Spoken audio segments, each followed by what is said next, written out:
I got married at 19. There was pressure to get married. So much of parents, their lives, I think, is not focused on what sort of career my daughter will have. Not my son, my daughter. It's more on what sort of family she's going to get married into after my husband passed away. So they told me, you have to live for your children. You have 2 kids. And I'm like, yeah, of course I want to live for them, but I also want to live for myself. I'm a person in my own right, not just I am someone's wife, someone's daughter, someone's mother, someone's sister. I had that fear that, okay, my book is out in the world, but at the same time, I also was hoping that, okay, it's kind of going to make me a big name. And of course, that didn't happen. And I had a very quick reality check that obviously writing and publishing is not a fairy tale. Writers are probably dealing with some sort of, might be politically incorrect to say that, some sort of mental instability, to be able to dissect yourself into so many different parts.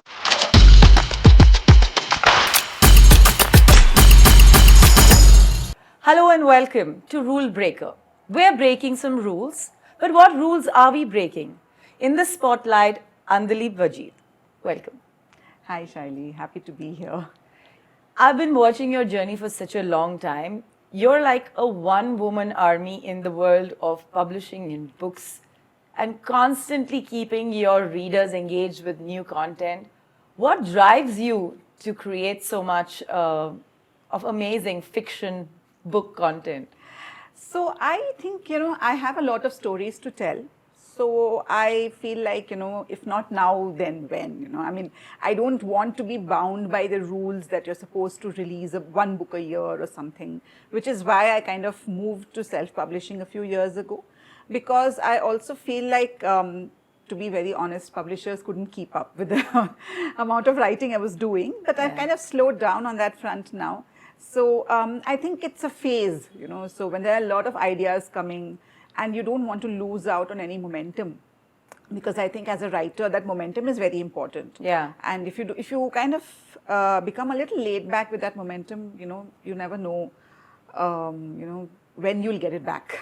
Yeah, no, that's true. And you've been at it for many years through many cycles of how publishing, self-publishing, promotion and marketing, all of that has played out. For you, why has this been such an important part of your storytelling, driving it yourself? So my first novel was published in 2009, so that's like 16 years ago now. And I kind of thought that, I had that fear that, okay, my book is out in the world, but at the same time, I also was hoping that, okay, it's kind of going to make me a big name. And of course, that didn't happen. And I had a very quick reality check that, obviously writing and publishing is not a fairy tale. So there's a lot of hard work. And I have never been afraid of hard work, So I kind of decided to give it my go. I started writing a lot more. And then I kind of took a break in 2014. I took up a job. And I was working as the head of marketing at a software company. And I kind of felt, I had written 10 books by then, but I had only published some 4 or 5. And I felt like no one's going to take me seriously, if I keep writing and I keep publishing. So let me take a break. So I took a break for a year. And I had this, so there was this one book launch event I attended by this writer, Kamila Shamsi. Yeah. So she was talking about, so her aunt is this writer, Atiya Hussain. And she said that she used to tell her that writing is like a muscle. If you don't use it, you lose it. And that kind of stuck with me. And I'm like, what am I doing? Why am I not writing? So not immediately. I went back to writing. Like, I told myself I'm taking this year off. So I kind of waited till and then December 31st and Jan 1st I started writing. So I wrote and then I kind of picked it up and then I realized that the rules that apply to everyone don't necessarily have to apply to me. Yeah. So because I felt that I'm not saying I'm above the rules, but I decided to make my own rules. So writing, because a lot of people say you're not supposed to publish more than a book in a year, or I'm like, but then I don't know how many years I've got left. I don't know how many books I have. So I'm going to make the best use of whatever time I have. And you have plenty of stories. I do. Yeah. Tell me today, there's a lot of pressure on writers to not just write. Yeah. Right? You've got to literally take your book from the first page to the last promotion. Yeah. How are you navigating this, and is it beginning to become harder and harder in a world where practically anybody with an idea can write a book? You know, this is something that has been nagging me from a while. I do work with my publishers. See, I understand that publishing with a publishing house like say Penguin or Harper or Westland, Speaking Tiger, it comes with there is a huge ecosystem of people who are working doing whatever they can to make your book a success, how much ever they can to their extent. So while I do feel like annoyed that this is taking time away from writing, I understand, because at the end of the day, the book is my baby, but it's their product. Yes. They've invested money into it and they want more people to read it. So I understand why it's like a necessary evil. Yeah. I actually do enjoy talking, so I can talk about it, but then, when I have to come up with interesting ways to grab eyeballs, to get people to see, and something for something to go viral, and I'm like, I can't. I know it feels off talent, off core talent. Yeah, I'm like, I can't do this. So in fact, last year I made a post, a sort of carousel post, because I thought it would be very weird to make a reel about saying I'm not making these reels again. So I did a carousel post, and I just mentioned that going forward, I will try, maybe I might change my mind, but I'm not going to make posts about my book as a reel, why this will interest you, or share quotes from my book to draw readers. I know it might be arrogant of me, but that I've written a book. If you want to read it, you can read it. That's all I'm going to say. Yeah. So I don't know. I don't think that's worked in my favor in the sense like it's not helped me in any way. But I've kind But has it changed your sales? Has it taken away any interest in your book? People are still reading it. I think so, but anyhow, the whole Amazon KDP system has kind of changed also. The market's fluctuated a lot. The readership has changed. So I'm not really in a position to say whether my decision has affected, because overall the situation has changed. Correct. So, and anyway, I've kind of slowed down on self-publishing. So the last book that came out was in January, December, I think, last year. So I've now kind of slowed down because I have books. I have a book with Speaking Tiger coming out next month, my memoir. I have 2 books later this year. One is a young adult novel with Harper, and one is a novel not for young adults. It's with Simon & Schuster. Yeah. So, So tell me something. There are people who are thinking of turning authors today, and we know there's an influx, right? I mean, it's almost like it's celebrity validation. If I've done everything, now it's time for me to write a book as well. Yeah.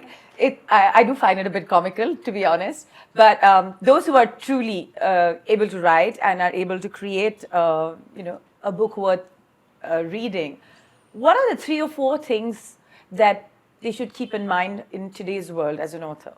So as a publisher or as an author? No, as an author. As an author. So I think what people who want to become authors don't see the other side of as it is with any profession. You see only the optics of what is presented. Yeah. So you see authors going to lit fests, you see them maybe receiving awards, you see them on panel discussions, but the reality of it is that at the end of the day you have to show up to work like everyone else. Yeah. And it's a job like any other. So I would definitely advise people to look at writing as a job that doesn't pay much, unfortunately. You have to show up, you have to write, you have to be dedicated. So I think for writers, my advice would be is to show up and do your bit every day, to have good expectations but not high expectations. Yeah. And to understand that you might not be able to make a living out of your writing. Yeah. If you are savvy enough to keep your adaptation rights and sell those, and you might make some money, not life-changing money at the end of the day. Yeah. So when they are out there thinking of turning authors, your first advice is that do this along with whatever else you're doing. Yes, don't quit your day job, because if you want to make writing your day job, you either have to be very rich, or you have to be married to a rich person, or you have to not be the person who is worried about bills. So that's like a criteria, because if you want to write and you want to make money out of writing, I think, 2 years ago, things were different in the world of Amazon KDP. You could earn a decent amount of money. Now, I think Amazon's also changed its policies, and so what happens is, it's a good thing that there are a lot of authors out there. Everyone's feeling comfortable enough to publish, but it kind of also does, what it does is it kind of, I think, dilutes the reach. So, I mean, you have to take that into consideration. I'm not saying it's a bad thing. I'm saying you have to take that into consideration, that this is how, things have changed. Things evolve a lot in the self-publishing market, So, and of course, with traditional publishers, you get one advance, and then, it takes like a year and a half for the book to get published. And then you have to earn out that advance to actually make royalties, and the royalties are a pittance. So you have to be prepared. Like, I definitely don't advise people to give up their day job. Yeah. So, let's talk about your own journey, right? You've been literally a cutthroat writer all through, and 50 books? It's half a century. Wow. Congratulations. Thank you. But what has it taken off Andaleeb to put all this out there?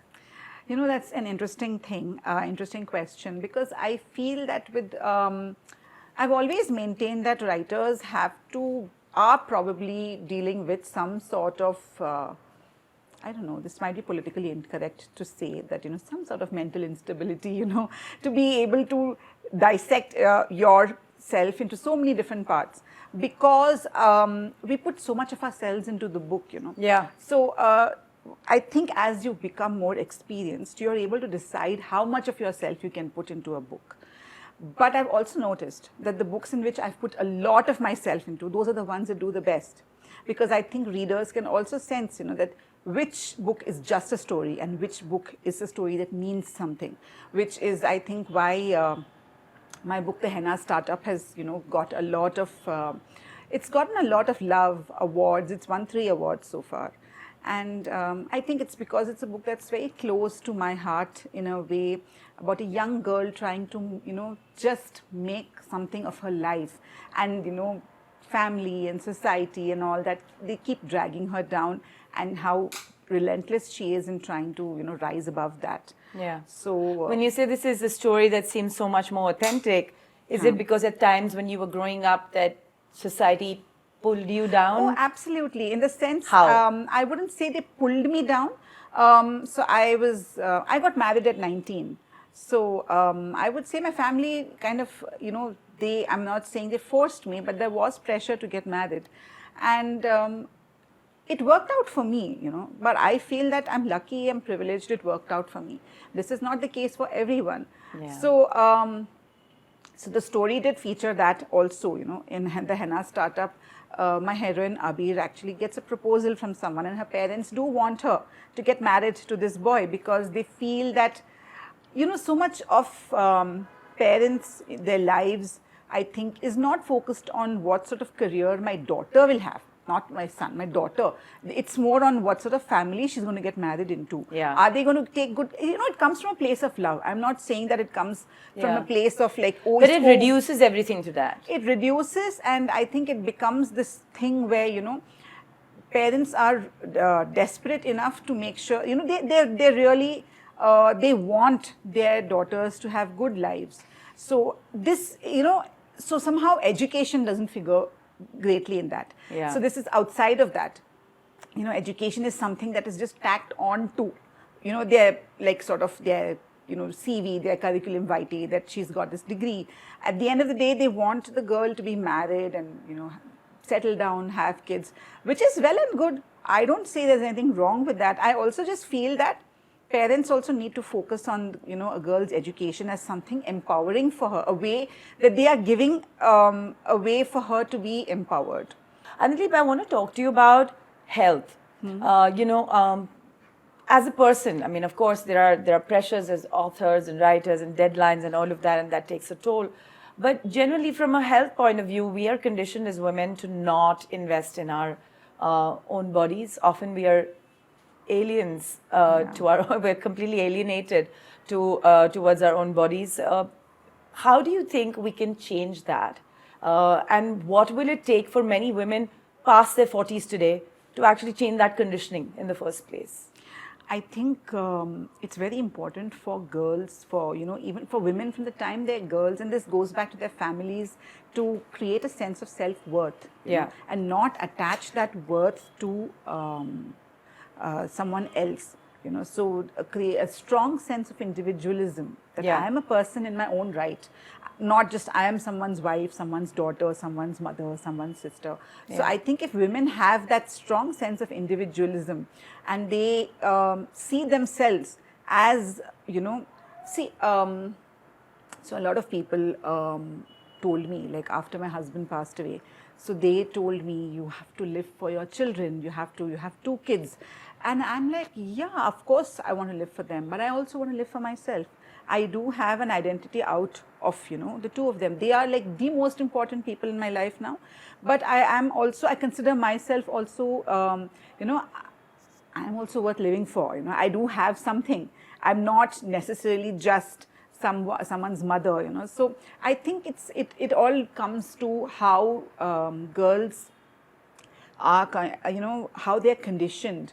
And this all goes back to their parents. And I don't know whether this was intentional or whether this was just the way I was, but I do have a very strong sense of individual worth.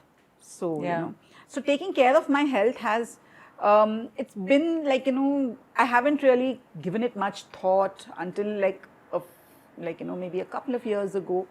And things have been like, as you reach past mid 40s and things your body changes, a lot of things happen. So I think women also are conditioned not to spend too much on themselves. Spending this much money for the kids is fine. Spending so much money, say, on your husband's checkup is fine. But for yourself, I feel like a lot of women sort of don't consider, money being spent on yourself as something, as a worthy expense. So that is a conditioning that needs to change. So I want to unpack a bunch of things that you spoke about. One is the loss and grief of, a partner. And suddenly, as you said, you lost your husband a few years ago. Navigating life after that is a combination of, emotional turmoil, massive responsibility, self-worth, and then, of course, finding that how do you put all of this together to stay healthy as a human being. What was that journey like for you? So, that journey is still ongoing. It's been very rocky, and it's been unbelievably emotionally, very, very difficult. See, I lost my father when I was 12, which means my mother became a widow when she was in her 30s. So I've seen her growing up. I've seen her, how she handled herself. And she did live for us, She was of the generation for whom their husband was the most important person in their lives. And she kind of, after he died, so she lived for us.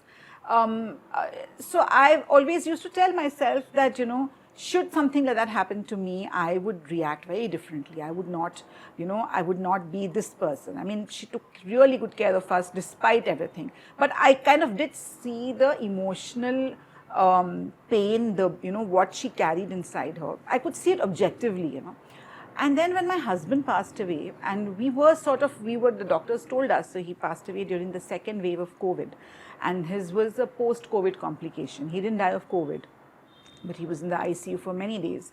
And the doctors had told us that, this is going to looking even more difficult each day as he, spends in the ICU, that he's not going to make out. And, you still kind of cling to hope, and you keep telling yourself, no, they could be wrong, there could be a miracle. I think as the days pass, as the years pass, the pain is less fresh, but it's still there. So it was actually one of the reasons why I wanted to write a memoir, which actually is being published. It's next month in May, actually. It's out with Speaking Tiger. It's called Learning to Make Tea for One. So, I kind of did think, so like I was telling you earlier, So when my father passed away and the way my mom handled it, she was so strong, but that's a word that I find people associating with me also. And to be very honest, I don't know what else to do, if I were not to take each day and live each day as it comes, what else is there to do? And I think the alternative is that some people say that, you didn't take to the bed, or you continued your writing, which is because I did want to continue living. I felt that this is the only way. So in fact, my memoir is about this grief, about how I kind of, the immediate aftermath of what it was. So I was telling you about how my mother dealt with my father's death, which definitely has had some sort of, it's had a huge impact on my psyche. Yeah. But when it happened to me, I realized I'm not that different from my mother. But my reaction to losing my husband was, that of having lost a very, very good friend. So my husband was not someone like what I think, women of an earlier generation would kind of look at their husbands as a somewhat higher being. But so for me, my husband was my partner and my friend, definitely, a very supportive friend. So losing that space, the person to talk to, the person whom you turned to and, you told everything, the person with whom you bitched about other people, and, so that suddenly was just gone. Yeah. So, and it just felt very strange, that vacuum where this person was. And I know nothing can really fill it. And I think for me, a lot of people don't like to talk about grief. A lot of people, when you bring it up, when you talk about it, they do want to, it makes them uneasy, Yeah. It makes it uneasy. It makes them uneasy that you want to talk about the people you lost and, how it happened. I'm not one of those people who I can't talk about it. For me, the way I can deal with something is by talking about it. But in the immediate aftermath of losing them, I found I couldn't talk, so I couldn't talk without crying. And writing was the only thing that kind of kept me afloat. It kind of kept me sane. So not the memoir, writing fiction, writing something, writing a fictional world where everything was going to work out for the people in the end, at the end of the book. That kind of, kept me grounded. Yeah. But I also wanted to write something about this whole experience. It kind of brings in my experience of losing my father at a young age and how it shaped me, and losing my husband, and now what it's like. Even so, strangely, so after I wrote the memoir, in fact, the last chapter I wrote it on my husband's, death anniversary. It was last year. I didn't realize that. So my publisher had been telling me we want you to finish this so they were planning to bring it out last year. I said, okay, let me do this. And I made myself sit down. So each time I opened that file, it was so difficult, it was so difficult. Normally I can finish writing a novel in a month, because if I have everything in place, it's just about the stories, things to fit in, the story to flow, the characters, their conflicts, resolving that conflict. But when it's my own story, and I have to figure out how much do I tell, how much do I keep, because this is something I'm giving up a lot of myself into this book. Right. So fiction, I give parts of myself, a little bit, and I can choose and pick, how much of myself and how much I can fictionalize, so that no one really knows this, whatever's happening over here. But this memoir is absolutely everything that's happened to me. But even in that, I couldn't obviously give everything up. And, deciding that, reliving those days, actually, it was such I wouldn't say horrible, but it was very draining, very emotionally draining. So it took me nearly 2 years to write it. And then they decided to bring it out this year. So it's coming out. And I don't know, now I'm feeling what was the need to do this? Why do I have to put myself out there so much for the whole world, whoever is there to read and see what I went through? Is this was this even necessary? But I in fact was telling my editor, it feels a lot like I've given my personal diary to the world to read. She said, no, Andaleeb, it's more than that. So all of these things have been happening at a time when you're also growing as a person, both emotionally and physically. this must have taken a toll. I'm guessing it kind of timed with all your arrival into perimenopause and dealing with just being, through very deeply hormonal phases of our female lives. Yeah. So one is really, how did you navigate it? And two, why do you think that we as women are so unaware of this phase and what it'll do to us in order to navigate it much better? Because it's not a disease, it doesn't just sort of go away. Yeah. So I, in the initial days, I was just so struck with grief, it felt like my chest was hollow and it would just collapse. And it took me so much, I definitely had the love of my mother and my siblings to kind of tide me through it. So, eventually you kind of learn to live and you kind of focus. But what you're talking about, this whole perimenopause thing, I've been going through it in the past 3 years actually. And it's been quite a journey. I think that we don't know that much about it is because the generation before us who went through it did not tell us, how bad it was. They kind of, I think, were conditioned that, this is something that all women go through, and what's the big deal? They didn't identify this as part of perimenopause per se. They didn't, kind of think that these are the things that we just go through, like how difficult childbirth is, how difficult, painful periods can be. And this is just another thing, that you have to just check off. And there is so much more conversation about this happening now is because our generation is going through it now. And we are more, we're open to talking about it. This is not something that people in the previous generation would want to talk about openly, So I think that's a reason why we are so clueless about what's happening. Why is this happening? What did you go through or are going through? So I had a lot of, the whole irregular periods, heavy periods, bloating, headaches. Headaches were the worst. I still get them. Just before my period would begin, I would get this really bad headaches. There's just no one way of dealing with it. And, so where I would always figure out that, okay, a few days before my period, I would start getting angry at everything, PMS and all that rage. So now it was like, I felt like I was living through it, that constantly, that was constantly happening. So that was, I don't know, it's been really, it's been something, definitely, so I'm like, how much longer does this last? How much would you explain this to? And I think a couple of months ago or something, I was getting these hot flushes. So my face would just heat up without any warning. Suddenly it would just heat up, So it was, I really did want to know, like, to the previous generation, how come no one said anything, that they would just say one day it stopped. Really, one day it just stopped.